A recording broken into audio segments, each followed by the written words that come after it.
السلام علیکم و رحمت الله و برکاته. برادران موحد ها، میخواستم به خاطر الله شما تسلیم رسول الله صلی الله علیه و آله که به طریق السلام علیکم و رحمت الله و برکاته یا برادران اهل اسلام.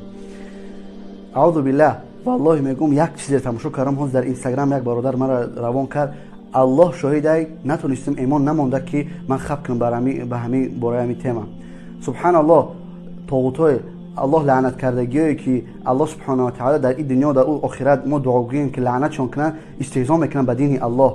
نخو که به دین الله شما استهزا کنید، نخو که الله سبحانه و تعالی چیزی که برای ما حرام کردگی، چیزی که برای ما گفتگی که نکنه، ما برای چی میکنیم؟ میگیم که حلال. اعوذ بالله. اینم یک پلید حرام الله لعنت خور ذلیل کنه در این دنیا، در اون دنیا که برادرای موحد و برای مسلمان این نام مسلمان با یکمش پس میزنن، به دین الله استهزا میکنن. لعنت الله با این آدمایی که الله سبحانه و تعالی لعنتشون کنه در این دنیا و در آخرت، همچون فرعون وره بمیرن. الله اکبر. ان شاء الله اینا سال نو جایز است یا نه؟ کنکریت سالی نوی که در او تشکیلی نباشد، سالی نوی که در او راست نکنی یا در پاندوزی نزنی، این سالی نو کنشن نادرست است. سبحان الله.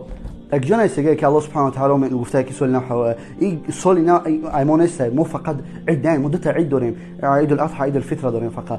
و مسلمانان برادران موحدی که عقلا در دلتون این قرار اگر ایمانی الله داشته باشه، به خاطر الله بیا میگذرم اینا لعنت کرده الله سبحانه و تعالی، اینا در دین الله چیزا میکنن. قل ابی الله و آیاتی و رسولی کنتم تستهزئون. میگه که بگو، میگه شما با آیات الله و با رسول الله میگه شما استهزا میکنید، جای شما مسخره بازی میکنید. لا تعتذروا قد كفرتم بعد ایمانکم. میگه بختون عذر نکوید شما که بچی شما میگه کافر شده بعد ایمان آوردگی شما. اینا چون میگم مسلمانه، والله بالله اینا مسلمان هستن که با دین الله سبحانه و تعالی اینا چی میکنن؟ مسخره بازی میکنن و مسخره با دین الله.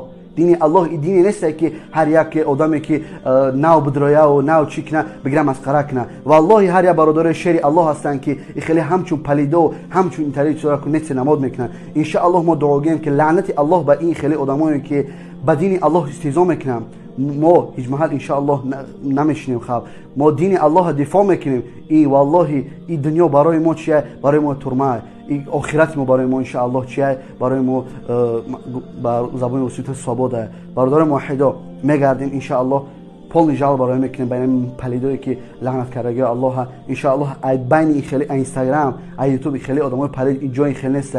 کدامی که با دین الله استهزا میکنه اینا جای اینو نیست.